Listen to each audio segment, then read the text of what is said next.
Mar?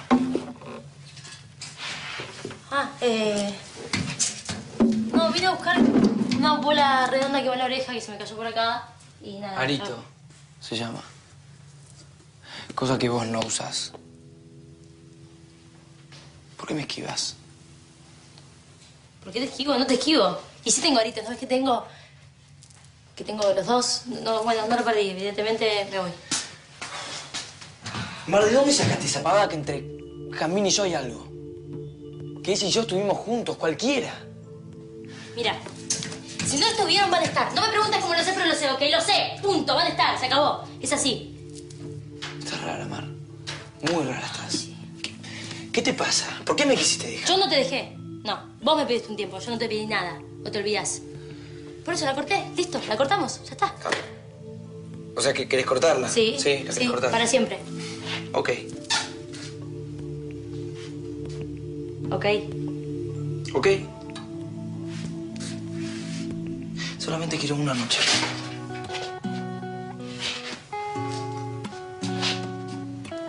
Una noche juntos.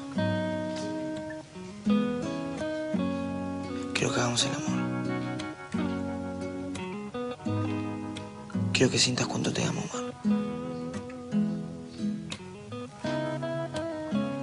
Que te amo solamente a vos. Y nada más que vos. Una noche. Vos y yo solos, juntos. Eso nomás. ¿Eso nomás? Eso. Una sola vez. Vos y yo juntos. Y si querés cortamos. ¿Sí o no? Una vez más estamos ante esa decisión. Que todo siga siendo no o animarse al sí y zambullirnos en la vida. Esa vida que vivimos deteniendo todo el tiempo con el no.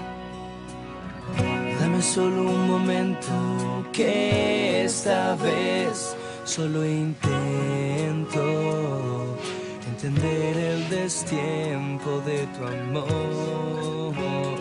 Y pasan 1000 días, pasan historias y pasan besos con